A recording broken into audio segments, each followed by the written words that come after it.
कैसे हैं? आवाज़ मेरा बैठ रहा है, आवाज़ पे मत जाइएगा। और अभी मैं लंच कर ली, बहुत ज़्यादा धूप है किचन में, तो मैं आप लोग से बात कर रही हूँ।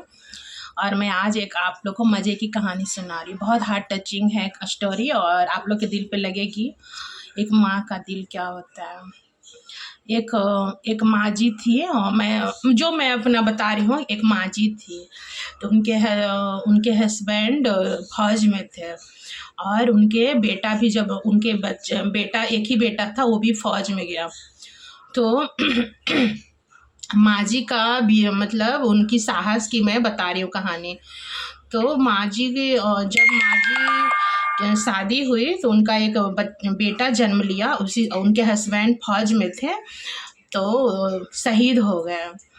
और अब उनके माँ जी को जीने का सहारा सिर्फ उनका बेटा था। बेटा का जस्ट जन्म ही हुआ था। जैसे मैक्सिमम, मतलब हर शहीद को मैं नमन करती हूँ, मतलब मैं उनकी पत्नियों को मैं नमन करती हूँ कि कितना फेस करती है। देश के चलते उनके पति शहीद हो जाते हैं। और सभी मैं देशवासियों से निवेदन करती हूँ कि जिन लोगों के हस्बैंड सीमा पर ड्यूटी करते करते शहीद हो जाते हैं, देश के लिए प्राण न्यौछावर हो जाते हैं, उनके फैमिली बच्चे की ओर कोई उतना ध्यान नहीं देते हैं। तो प्लीज़ मैं सरकार से भी रिक्वेस्ट करती हूँ कि सभी जो शहीद फौजी के फैमिली हैं, बीवी हैं, बच्चे हैं, माँ है, पिताजी हैं, बहनें हैं, भाई हैं, सभी पर ध्यान दिया कीजिए, क्योंकि उन्होंने अपना रत्न खोया। कोई माँ का बेटा खोया है, किसी ने अपने पति के सुहाग खोया है, कोई मंगेतर सगाई हुई, अभी अंगूठी पहनी है, अभी शादी हुई भी नहीं है, और अपना मंगेतर को खोया है। तो प्लीज़ मैं सरकार से दरख्वास्त करूँगी कि सभी फौजी भाइयों के फैमिली की ओर ध्यान दे, और ख़ासकर शहीदों के फैमिली की ओर बिल्कुल ध्यान दे, क्योंकि उनका जीने का सहारा ही देश के काम के चलते शहीद हो गया। तो आप लोग उन्हें कितना, मैं देखती हूँ कि न्यूज़ में, यूट्यूब पर, कि शहीदों की पत्नियां कितना, बीवी बच्चे कितना, मतलब बदहाल, कहीं कहीं गांव में पता नहीं चलता। शहीदों की पत्नियां एकदम दर दर की ठोकरें खाते हैं। किसी का छोटे बच्चे हैं तो उनको परवरिश की चिंता होती है। तो सभी से मैं गुजारिश करती हूँ सरकार से और सभी देशवासियों से कि सभी प्लीज़ सभी तमाम फौजी भाइयों के फैमिली की ओर ध्यान दीजिए, और ख़ासकर शहीदों के फैमिली की ओर ध्यान दीजिए, क्योंकि उन्होंने अपना अमूल्य हीरा को खोया है।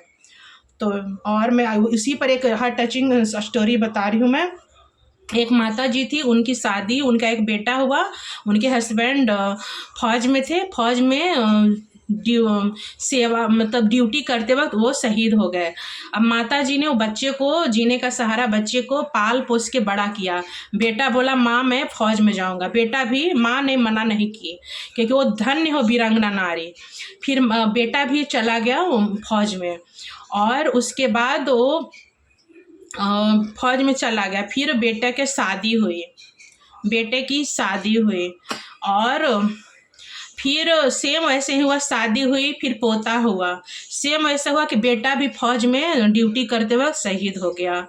तब वो बहू भी वो सदमा बर्दाश्त नहीं कर पाई, वो बहू भी गुजर गई। सिर्फ पोता माता जी का जीने का सहारा हुआ। माता जी ने पोता को भी पाल पोस के बड़ा किया। पोता भी फौज में चले गए।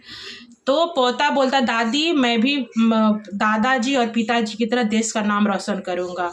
और वो डेली पोता दादी का फ़ोन पे खोज खबर लेता था, पैसे भेजता था, सब कुछ। लेकिन 1-2 महीना से वो पोता दादी जी का फ़ोन आना बंद हो गया। तो दादी जी उनका जो वो फेस कर चुकी थी, उनके हस्बैंड चले गए, बेटा चला गया, यही सोचकर वो डेली पोस्ट ऑफिस के चक्कर लगाने लगे। लेकिन मैं बताती हूँ कि लोगों को रूडली, मतलब जो होता है ऑफिस, तमाम कार्यालयों में मैं देखती हूँ, सरकारी दफ्तरों में, कार्यालयों में, कि वो क्या करते हैं कि कोई गरीब बेसहारा को क्या करते, उतना तवज्जो नहीं देते, हटा देते। कहते हैं या तो फाइल को दबा देंगे, या तो बोलेंगे कि अभी ऐसा कुछ नहीं है, जब आएगा तो बताऊंगा।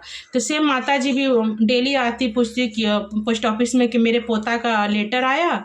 तो उन्होंने बोला कि नहीं माता जी आप जाइए प्लीज़, आएगा तो बता दूंगा। लेकिन उसी समय पोस्टमैन उनको भगा देते थे। तभी उसी समय एक सज्जन व्यक्ति जो पोस्ट ऑफिस में अपना कुछ काम से आए, तो उनको दिल को लग गई उन्होंने पूछे पोस्ट मास्टर से कि क्या बात है, माता जी रोज़ आते हैं और रोज़ ऐसे आप लोग भगा देते। तो बोले उनके पोस्ट मास्टर उस सज्जन व्यक्ति से बोले कि क्या बताऊँ, माता जी का हस्बैंड शहीद हो गया फौज में, बेटा शहीद हो गया, पोता भी चला गया, वो भी शायद शहीद हो गया है, बहुत दिनों से लेटर नहीं आया, मतलब डेली हमेशा लेटर आता था, नहीं आता, तो माता जी मेरे को परेशान करती है। तो सज्जन व्यक्ति ने पोस्ट मास्टर को बहुत दयालु स्वभाव में बोले कि नहीं, वो माता दुखी आत्मा है, उन्हें इस तरह से मत बेरुखी मत कीजिए, क्योंकि वो माँ का दिल है, दादी का दिल है। तो उन्हें प्यार से बोली, अगर वो सदमा नहीं बर्दाश्त कर पाएंगी कि पोता भी ऐसे हो गया, तो उन्हें आप अपनी ओर से डेली लेटर दीजिए, एक लेटर ही तो देनी है, उनका जीने का सहारा हो जाएगा। तो उन्होंने पोस्ट मास्टर को दिल को छू गई।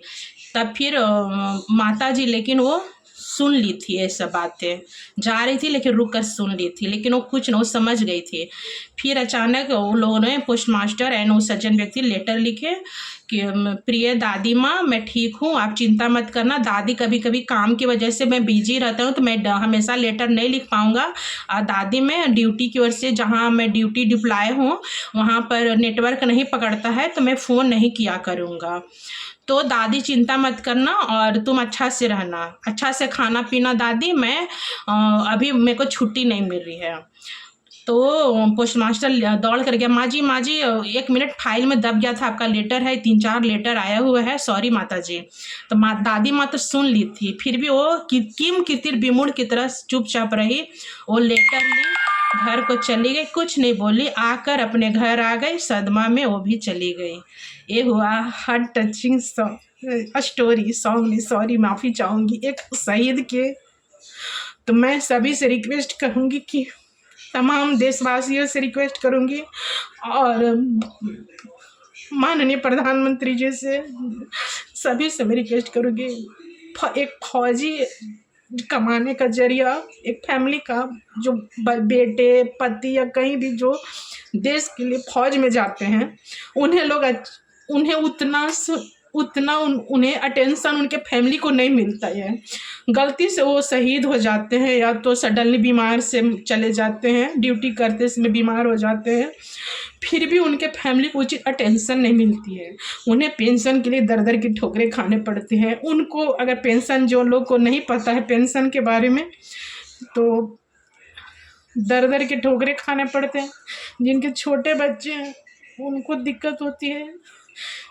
तो मैं सरकार से गुजारिश करूँगी कि फौजी के फैमिली को, कोई भी हो, देश की कोई भी शहीद हो या कोई भी हो, फौजी के अगर उनके पति या बच्चे या मंगेतर जो भी हैं, उनके फैमिली को उचित अटेंशन दें। कोई बीमारी से गुजर गए फौज में ड्यूटी करते वक्त, कोई शहीद हो गए, उन्हें, उनके फैमिली को सरकार से मैं रिक्वेस्ट करती हूँ, सुविधा है लेकिन बहुत लेट होता है, दफ्तरों के चक्कर लगाने पड़ते हैं, वो सब उन्हें उचित सुविधा मुहैया कराई जाए कि जिन लोगों को अनपढ़ हैं, जो पता नहीं है उनके फैमिली को, बुजुर्ग माँ बाप हैं, कोई पत्नियाँ घरेलू रहती, ज़्यादा पढ़े लिखे नहीं रहती, तो उन्हें उचित मार्गदर्शक दीजिए कि वैसा कोई एक नियम बनाइए कि उनके घर जाकर कोई शिक्षित व्यक्ति जाकर उन्हें उचित पेंशन मतलब पेंशन का सुविधा मुहैया कराए, और उन्हें जब तक पेंशन नहीं आती है तब तक राशन,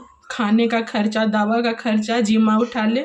उन्हें घर बैठे, जैसे उनके बेटे, उनके पति घर बैठे लाते थे, वैसे घर बैठे सुविधा मुहैया कराई जाए। Thank you so much. मैं इमोशनल, जय श्री राम। अगर किसी को मेरी वीडियो पसंद आए तो प्लीज़ कमेंट कीजिए।